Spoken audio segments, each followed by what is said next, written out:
வணக்கம். ராமதாசையும் கூட்டணிக்குள்ள அழைத்து வந்த எடப்பாடி. அசுரபலமானது அதிமுக கூட்டணி. அலரும் ஸ்டாலின் ஐயா அவர்கள். இப்போ டாக்டர் ராமதாஸ் அவர்கள் அறிக்கை விட்டார் தெரியுமா? அந்த அறிக்கை மட்டும்தான் நீங்க படிச்சிருப்பீங்க. ஆனால் டாக்டர் ராமதாஸ் அவர்கள் அதிமுக கூட்டணிக்கு வந்துட்டார்ன்ற விஷயம் உங்களுக்கு தெரியாது. அதை பற்றி தான் நம்ம விரிவா பேச போறோம். அதற்கு முன்பாக டாக்டர் ராமதாஸ் அவர்கள் என்ன அறிக்கை வெளியிட்டிருக்கிற விஷயத்தை நான் உங்ககிட்ட சொல்லிடுறேன்.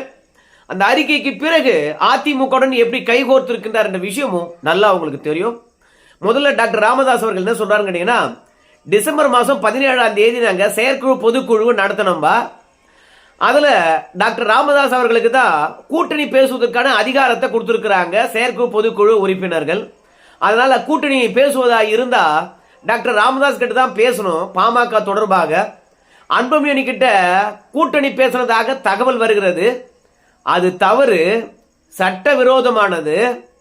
அது மட்டும் இல்ல, டெல்லி உயர்நீதிமன்றத்தினுடைய தீர்ப்புக்கு பிறகு பாமகவை வழிநடத்தி கொண்டு செல்றவர் டாக்டர் ராமதாஸ் மட்டும்தான். கூட்டணி பேசுவதா இருந்தா டாக்டர் ராமதாஸ் கிட்ட தான் பேசணும். ஒருவேளை அன்புமணி ராமதாஸ் கிட்ட கூட்டணி பேசியிருந்தீங்கன்னா அது சட்ட விரோதம் அப்படின்னு டாக்டர் ராமதாஸ் அவர்கள் அறிக்கை வெளியிட்டு இருக்கின்றார். கூடவே சேர்த்து 9ஆம் தேதி 10ஆம் தேதி தைலாபுரத்தில் இருக்கக்கூடிய பாமக அலுவலகத்தில் நீங்க விருப்ப மனுவை பெற்றுக்கொள்ளலாம். பூர்த்தி செய்து அங்கேயே கொடுக்கலாம். பூர்த்தி செய்து கொடுத்த பிறகு மனு தந்ததுக்கான அத்தாட்சி கடிதமும் அங்க நாங்க தருவோம் அப்படின்னு டாக்டர் ராமதாஸ் அவர்கள் சொல்லியிருக்கிறாருங்க. மொத்தத்தில் அவருடைய அறிக்கையை கொஞ்சம் கூர்ந்து பார்ப்போம். அப்பதான் டாக்டர் ராமதாஸ் அவர்கள் எந்த பக்கம் போக போறார் என்ற விஷயமானது நல்லா தெரியும். இப்போ எடப்பாடி பழனிசாமியை பொறுத்த வரைக்கும் டாக்டர் ராமதாசுடன் பேச்சுவார்த்தை நடத்துவதற்காக CV சண்முகத்தை அனுப்ப போறாரு. டாக்டர் ராமதாஸை சந்திக்க போறார் CV சண்முகம் அப்படின்னு ஊடகங்கள்ல பேச்சு அடிபடுகிறது. இப்ப டாக்டர் ராமதாஸை பொறுத்த வரைக்கும் என்ன சொல்லணும்? ஏன்பா, எங்களை பொறுத்த வரைக்கும் விருப்ப மனு மட்டும்தான் நாங்க வாங்குறோம். நாங்கள் யாருடனும் கூட்டணி பேச்சுவார்த்தை இன்னும் தொடங்கலை. விருப்ப மனு வாங்கி அதில் யாரெல்லாம் போட்டிடுறாங்க என்றெல்லாம் பார்த்துட்டு அதுக்கு பிறகுதான் யாருடன் கூட்டணி என்பதை முடிவு செய்வோம், கூட்டணி பேச்சுவார்த்தையை தொடங்குவோம் அப்படின்னு டாக்டர் ராமதாஸ் அவர்கள் எந்த விதத்திலும் மறுப்பு தெரிவிக்கவே இல்லை. CV சண்முகம் என்னை சந்திக்க போறதா சொல்ற செய்தி பொய்யானது. நான் யாரையும் இப்போ சந்திக்க போறதில்லை அப்படின்னு ராமதாஸை பொறுத்த வரைக்கும் CV சண்முகம் சந்திக்கின்ற விஷயத்தை எதிர்க்கவும் இல்லை, மறுப்பு தெரிவிக்கவும் இல்லை. அதனால அதிமுகவுடன் பேச்சுவார்த்தை போயிட்டு இருக்குது. CV சண்முகம் அதிகாரப்பூர்வமா சந்திச்சு அன்புமணி எதற்காக கூட்டணிக்குள்ள அவ்வளவு விரைவாக இணைத்தோம் என்ற விஷயத்தை விளக்க போறார். ரெண்டாவது, எடப்பாடி பழனிசாமி தான் சொன்னார், ஐயா நீங்க அதிமுக கூட்டணிக்கு வரீங்களோ வரலையோ அதை பத்தி எங்களுக்கு பிரச்சனை இல்லைங்க. ஆனா எந்த கூட்டணிக்கு போனாலும் சரி உங்க செல்வாக்க நிரூபிக்கணுங்க ஐயா. ஒரு மாநாடு போடுறீங்களா, இல்ல என் தலைமையில தேர்தலை சந்திப்பதற்கு எவ்வளவு பேர் இருக்கிறாங்கன்றத காட்ட போறீங்களா? ஒருவேளை விருப்ப மனு வாங்கினீங்கன்னா ஒரு 10,000 பேர் பாமக சார்பில் போட்டியிட போறேன் அப்படின்னு சொல்லிட்டு நம்முடைய டாக்டர் ராமதாஸ் தலைமையில மனு கொடுத்தாங்கன்னு வச்சுங்களேன், பத்தியா ஒட்டுமொத்த பாமகவும் எங்கிட்ட தான் இருக்குது. அதனால எடப்பாடி பழனிசாமிய நீ அன்புமணிக்கு 17 தொகுதி கொடுத்துட்ட, எனக்கு ஒரு 18 தொகுதி கொடு அப்படின்னு சொல்லிட்டு கேட்கலாம். அதனால தான் எடப்பாடி பழனிசாமியை பொறுத்த வரைக்கும் அழகா டாக்டர் ராமதாஸ் கிட்ட சொன்னாரு, உங்களுடைய வலிமையை நிரூபிங்க, அதற்கு பிறகு அதிமுகலிருந்து ஆட்கள் பேசுவாங்க அப்படின்னாங்க.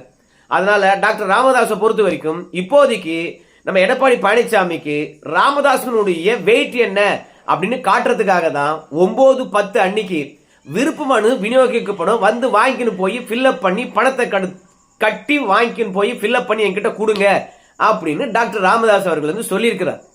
இதெல்லாம் அதிமுக கூட்டணி போறதுக்கான சிமிஞ்சைகள் தான். ஒருவேளை CV சண்முகம் நம்முடைய டாக்டர் ராமதாஸ் அவர்களை சந்திக்க கூடாது என்றால் உடனடியாக மறுப்பு தெரிவிப்பார். நான் யாரையும் இப்போது கூட்டணி தொடர்பாக சந்திக்க போறதில்லை அப்படின்னு சொல்லுவார். ஒருவேளை அவர் திமுக கூட்டணிக்கு போறதா இருந்தா, ஆனால் அவர் திமுக கூட்டணிக்கு போவாரா அப்படின்னு கேட்டீங்கன்னா போறதுக்கான வாய்ப்பு இல்லை. ஏன்னா எடப்பாடி பழனிசாமி டாக்டர் ராமதாஸை அதிமுக கூட்டணிக்கு கூட்டு வந்துட்டார். எப்படி அப்படின்னு பார்க்கும்போது பியூஷ் கோயல் அவர்களை அன்புமணி சந்திக்கின்றார். அதே நாள்ல டாக்டர் ராமதாசுடன் இருக்கக்கூடிய அருள் அவர்கள் போய் அர்ஜுன் ராம் மேக்வால் அவர்களை நம்முடைய சட்டத்துறை அமைச்சரை போய் சந்திக்கின்றார்கள். பார்த்துக்கங்க, அவ்வளவுதான், முடிஞ்சு போச்சுங்களா? அப்போ இங்க தமிழ்நாட்டுக்கு பொறுப்பா போட்டிருக்கக்கூடியவங்க 3 பேர். அந்த 3 பேர்ல பிரதானமானவர்கள் 2 பேர். ஒன்னு பியூஷ் கோயல், அன்புமணி ராமதாஸ் சந்திக்கின்றார். இன்னொருத்தர் அர்ஜுன் ராம் மேக்வால், அவரை நம்ம டாக்டர் ராமதாஸ் சார்பில் அருள் போய் சந்திக்கின்றார். 2 பேருக்குள்ள இருக்கக்கூடிய பிரச்சனை என்ன?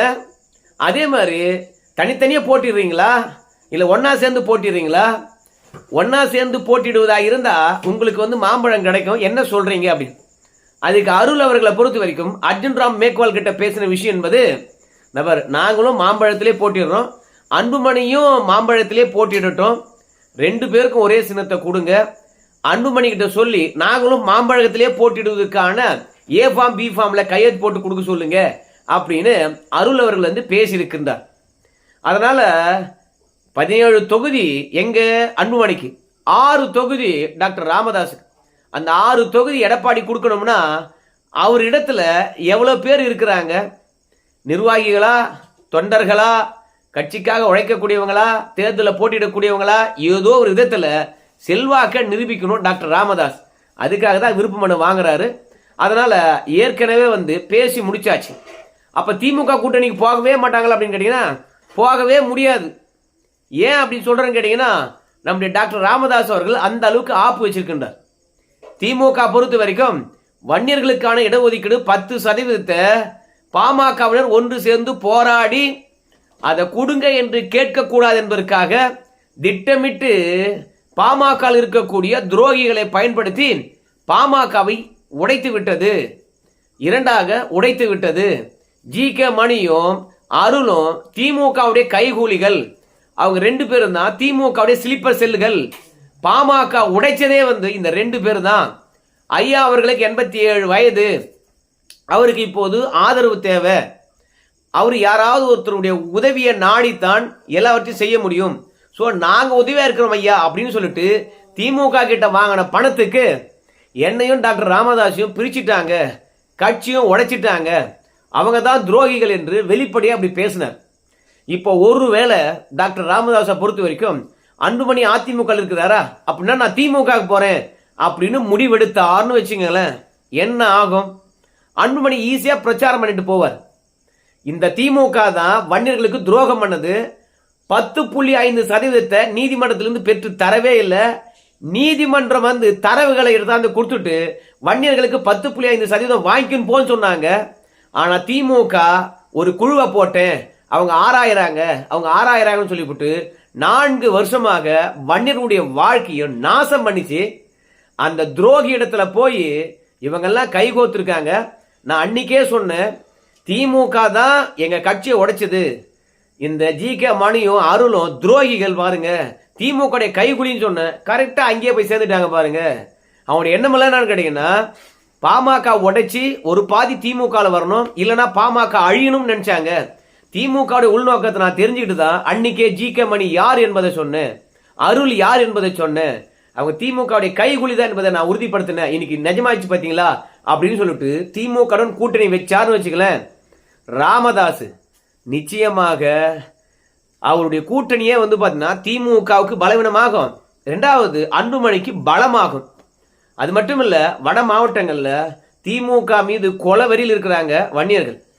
ஒருவேளை டாக்டர் ராமதாசுடன் இருக்கிறாங்க இல்லையா, அந்த நிர்வாகிகள் எப்போதும் ராமதாசுடன் ஒரு 10 பேர் சுத்திருப்பாங்க. அந்த 10 நிர்வாகிகளுக்கு வேண்டுமானால் அன்புமணி எதிரியா இருக்கலாம். ஆனால் டாக்டர் ராமதாசுடன் இருக்கிறாங்க தெரியுமா, ஒட்டுமொத்த தொண்டர்களும் இல்ல இன்னும் சில நிர்வாகிகளும், அவங்க அத்தனை பேருக்கும் திமுக தான் எதிரி. பாமகவுக்கும் அதிமுகவுக்கும் பொது எதிரி திமுக தான். அதனால டாக்டர் ராமதாஸ் கிட்ட இருக்கக்கூடிய கொஞ்சம் தொண்டர் கூட திமுகவுக்கு எதிராக தான் இருக்கிறாங்க. அதனால ராமதாசுடன் இருக்கக்கூடிய அள்ளக்கைகள் நம்ம திமுகவுக்கு போனோம்னா தான் பாமகவை கைப்பற்ற முடியும், பாமகவுக்கு அங்கீகாரம் பெற முடியும் அப்படின்னு சொல்லிவிட்டு அங்க கூட்டு போலாம் ஏமாத்தி. ஆனால் அங்க போனாலும் வாக்கு விழாது. பாமகவுக்கு இருக்கின்ற வாக்கு திமுக எதிர்ப்பு வாக்குகள். அதனால திமுகவுக்கும் கை கொடுக்காது, போனா ராமதாஸுக்கும் கை கொடுக்காது. இதெல்லாம் எடப்பாடி பழனிசாமி தெளிவாக எடுத்து சொல்லிட்டார். அதனால தான் அர்ஜுன் ராம் மேக்வால் அவர்களை போய் திமுகவுடைய கைகூலியா இருக்கக்கூடிய மனமே ஒம்பல அர்ஜுன் ராம் மேக்வால் அவர்களை போய் சந்திப்பதற்கு ஸ்டாலினை சந்திக்கணும் அப்படின்னு தான் இந்த பாமக அருளுக்கு ஆசை. அதுலேயும் ஜி.கே. மணியும் அருளும் வந்து திமுக இணைஞ்சிடலாமா அப்படின்னு சொல்லி எதிர்பார்த்தாங்க. ஆனால் பாமகவை தேர்தலில் போட்டியிட வச்சு ராமதாஸை மொத்தமாக காலி பண்ணிட்டு அப்பனையும் புள்ளையும் தனித்தனியாக பிரித்து வச்சுட்டு குடும்பத்தை உடைச்சிட்டு கட்சியை நாசம் பண்ணிட்டு அதுக்கப்புறம் நாம் வந்து பார்த்தீங்கன்னா திமுகவில் போய் சேரலாம், பாமகவை ஒன்றிணைக்க முடியும் என்று நாங்கள் பலகாலமாக போராடினோம். ஆனால் அந்த போராட்டம் வந்து பார்த்தீங்கன்னா வெற்றி அடையலை. பிறகு நாங்கள் என்ன பண்ண முடியும், நாங்கள் எங்கள் லைஃப்பை பார்த்துட்டு வந்துட்டோம். இதில் அன்புமணி வந்து பார்த்தீங்கன்னா விட்டு கொடுக்கவே இல்லை. ராமதாஸ் ஐயா எவ்வளோ இறங்கி வந்தார், அவ்வளோதான் பாமக முடிஞ்சது சோழி. இப்போ பாருங்கள் எங்கள் பின்னாடி பாமகவுக்கு மொத்த வன்னியர்கள் வந்துட்டாங்க திமுகவுக்கு அப்படின்னு தேர்தலுக்கு பிறகு போய் அங்கே சேர்ந்துக்குவாங்க. அதில் ஜி.கே. மணிக்கு வந்து பார்த்தீங்கன்னா மேலே போய் எம்பி சீட்டு கொடுப்பாங்க. அருள் அவர்களுக்கு வந்து பார்த்தீங்கன்னா 2029 எம்பி சீட்டு கொடுப்பாங்க. அதெல்லாம் ஏற்கனவே பேசி வச்சுருக்காங்க. அதனால் தேர்தல் வரைக்கும் டாக்டர் ராமதாஸோட இருந்து துரோக வேலையை பார்ப்பாங்க. ஆனால் எடப்பாடியை பொறுத்த வரைக்கும் டாக்டர் ராமதாஸ் சொன்னது அர்ஜுன் ராம் மேக்வாலை போய் பாருங்கன்னு பார்த்துட்டாங்க. கூட்டணி உறுதியாகி போய்விட்டது. அதனால தான் விருப்ப மனு வாங்குறாரு நம்முடைய டாக்டர் ராமதாஸ். அன்புமணி வந்து திமுக தான் எங்கள் கட்சி உடைச்சதுன்னு சொன்னதால ஜி.கே. மணியும் அருளாலையும் டாக்டர் ராமதாஸை திமுக கூட்டணிக்கு அழைத்து போக முடியாத ஒரு சூழ்நிலை ஏற்பட்டு போச்சு. அதனால் அதிமுக விட்ட வேற இடமே இல்லை. ஏப்பா விஜயுடன் போகலாம் இல்லையா அப்படின்னு சொல்லுகின்ற போது விஜயுடன் டாக்டர் ராமதாஸ் போகவே மாட்டார். அவருடைய கொள்கை எப்படி, ரெண்டாவது அவருடைய வயது வித்தியாசம் எப்படி, மூன்றாவது டாக்டர் ராமதாஸோட இருக்கிறவங்களும் வந்து இன்றைய கால அரசியலை புரிஞ்சுட்டு இருக்காங்களா அப்படின்னு பார்த்தா தெரியாது. அவங்களும் வந்து விஜய் ஏற்றுக்கொள்ளுகின்ற மனநிலையில் இல்லை. அதனால் முழுக்க முழுக்க அதிமுகவுடன் தான் டாக்டர் ராமதாஸ் வருகின்றார். டாக்டர் ராமதாஸ் அவர்கள் அதிமுகவுக்கு வரார் என்பதனால தான் நம்ம எடப்பாடி பழனிசாமி உங்கள் தரப்பு வலிமையாக இருக்குது அப்படின்றத காட்டுறதுக்கு ஏதாவது பண்ணுங்கன்னாரு. அதனால் விருப்ப மனுவை வாங்குறாங்க. அதனால் இப்போ டாக்டர் ராமதாஸுக்கு இருக்கக்கூடிய ஒரே வாய்ப்பு அதிமுக மட்டும்தான். அதனால தான் வந்து அன்புமணி எங்கன்னா போனால் பரவாயில்ல, நாம் ஏன் அவரை பற்றி பேசணும், டாக்டர் ராமதாஸை பற்றி அன்புமணி பேசவே கூடாதுன்னு சொல்லிட்டு பிறகு நாம் ஏன் அன்புமணி பற்றி பேசணும், அன்புமணி தரப்பில் இருப்பது பாமகவா பாமக இல்லையா என்பதை பற்றி நாம் ஏன் சொல்லணும். நாம் டிசம்பர் மாதம் 17ஆம் தேதி பொதுக்குழு செயற்குழு கூட்டி நாம் தான் தலைவராயிட்டோம், நம்ம தான் கூட்டணி பற்றி பேச போகிறோம். அப்படி இருக்கும்போது அன்புமணி பற்றி நாம் ஏன் கவலை பண்ணணும், அன்புமணி யாருடனாவது பேசிட்டு போட்டுமே அப்படின்னு டாக்டர் ராமதாஸ் கிடையாது. டாக்டர் ராமதாஸுடைய முதல் எண்ணம் வந்து பார்த்தீங்கன்னா எடப்பாடியுடன் கூட்டணி பேசணும், எடப்பாடிக்கு ஆதரவு தெரிவிக்கணும், அதிமுக தான் இருக்கணும். ஏற்கனவே 10.5% எடப்பாடி பழனிசாமி கொடுத்துருக்கிறாரு. அதை எடப்பாடி பழனிசாமி மூலமாகத்தான் வாங்க முடியும். மீண்டும் ஜெயிச்ச பிறகு தரவுகளை எடுத்து கொண்டு போய் கொடுத்து உச்சநீதிமன்றத்தில் அந்த 10.5% வாங்க முடியும். எடப்பாடி பழனிசாமி மட்டும்தான் வாக்கு அரசியல கணக்கில் பார்க்காம ஏதாவது ஒரு நல்லது செய்வார் அப்படின்னு டாக்டர் ராமதாஸுக்கு தெரியுது. ஏன்னா இந்த 5 வருஷமா பார்த்தாச்சு, இந்த 10.5%க்காக திமுக துரும்ப கூட கிள்ளி போடலை. அதனால் ஒரு குழுவை போட்டிருக்கேன், அவங்க வந்து வன்னியர்கள் எந்த அளவுக்கு பொருளாதாரத்தில் முன்னேறி இருக்காங்க பார்த்து கணக்கெடு எடுத்து வந்து கொடுக்குறேன் அப்படின்னு சொல்லியே வந்து கடைசி வரைக்கும் புள்ளி விவரங்கள் எடுக்காமையே தேர்தல் வந்துடுச்சு. இப்படி ஒரு ஏமாற்று பேர் வழிக்கிட்ட போய் நாம கூட்டணி வைப்பது நிச்சயமாக நம்முடைய தொண்டர்களையும் நம்ம நிர்வாகிகளையும் கோபப்படுத்தும் என்பதை புரிஞ்சு வச்சிருக்கிறாரு. அதனால தான் இப்போ டாக்டர் ராமதாஸை பொறுத்த வரைக்கும் அதிமுக கூட்டணிக்கு வராரு, தெளிவாகி போய்விட்டது. எடப்பாடி பழனிசாமி இன்னைக்கு சென்னைக்கு திரும்புறாரு. நைட்டு வந்து பார்த்தீங்கன்னா 10:30 மணிக்கு மேலாக அமித்ஷாவை சந்தித்திருப்பதாக தகவல் கிடைத்திருக்கிறது. ஸோ டெல்லியில் என்ன பேசப்பட்டது என்ற விஷயத்தை நம்ம தனியாக ஒரு வீடியோவில் பார்க்கலாம். அதனால் விஜயுடன் போல டாக்டர் ராமதாஸ். மூன்றாவது டெல்லியானது அப்பமாக 2 பேரும் சண்டை போட்டுக்கிறது உங்கள் குடும்பத்துக்கு வேண்டுமானால் சரியாக இருக்கும், கட்சிக்கு சரியாக இருக்காது. அதனால் தேர்தலை தனித்தனியாக கூட ஒரே கூட்டணியில் சந்திங்க, தப்பு கிடையாது, 2 பேருக்கும் ஒரே சின்னத்தை கொடுக்குறேன், கவலைப்படாதீங்க அப்படின்னு நம்முடைய அமித்ஷா உறுதியளித்திருப்பதனால அதிமுக கூட்டணியில் வந்தாதான் 2 பேரும் ஒரே சின்னத்தில் போட்டியிட முடியும். இப்படி எல்லாவற்றையும் சிந்திச்சு பார்த்து தான் அதிமுக கூட்டணிக்கு நம்ம டாக்டர் ராமதாஸ் வந்திருக்காரு. எடப்பாடி பழனிசாமி தான் மெனக்கிட்டு ஆட்களை விட்டு பேச்சுவார்த்தை நடத்தி பாமகவை ஒன்றிணைக்கின்ற முயற்சியில் ஓரளவுக்கு வெற்றி பெற்றிருக்கின்றார். அதில் ஒரு படி தான் ஒரே கூட்டணியில் 2 பேரை இடம்பெற செய்தது. ஸோ இதெல்லாம் கண்டிப்பாக திமுக பெரும் அதிர்ச்சியாக இருக்கும். டாக்டர் ராமதாஸை வச்சே அதிமுக மற்றும் பாமக கூட்டணி பலவீனமாக தான் இருக்குது அப்படின்னு கம்பு சுத்தலான்னு பார்த்தாங்க. ஆனால் டாக்டர் ராமதாஸை பொறுத்த வரைக்கும் அன்புமணி சேர்ந்த ஒரே நாளில் அதிமுக கூட்டணியை டிக்கடித்திருப்பது அந்த பாமக தொண்டர்களுக்கும் குஷியாக இருக்குது. பிரிந்து சென்ற பாமக குழுவாக இருக்கக்கூடிய டாக்டர் ராமதாஸுடைய நிர்வாகிகளுக்கும் குஷியாக இருக்குது, அதிமுக தொண்டர்களுக்கும் குஷியாக இருக்குது. ஆனால் ஒரே ஆள் தான் கலக்கத்தில் இருக்கின்றார். இந்த டாக்டர் ராமதாஸாவது நம்ம பக்கம் எடுக்கலான்னு பார்த்தா அது முடியாது போல இருக்குது. இந்த வேல்முருகன் என்னமோ நம்ம இன்னும் அடிச்சிட்டோம் உதைச்சிட்ட மாதிரி எடப்பாடி பழனிசாமியை சமீப காலமாக புகழ்ந்து பேசிட்டு இருக்கான். அவனும் அங்கே போனான்னா அதுக்கப்புறம் வன்னியர் ஓட்டு ஒத்த ஓட்டு நமக்கு வராது, என்ன பண்ணலாம்னு சொல்லிட்டு அலறி போயிருக்கின்றார், அதிர்ந்து இருக்கின்றார். டாக்டர் ராமதாஸ் அதிமுக கூட்டணிக்கு வந்ததை பார்த்த பிறகு சரி என்ன நடக்க போகுது, எப்போது வேண்டுமானாலும் எது வேண்டுமானாலும் மாற்றம் அடையலாம். கடைசி நொடி வரைக்கும் நாம் சொன்னது நேற்று நைட்டு வரைக்கும் இருந்த தகவலின் அடிப்படையில் இன்னைக்கு காலை என்ன மாறப்போகுது பொறுத்து பார்க்கலாம். நன்றி நண்பர்களே.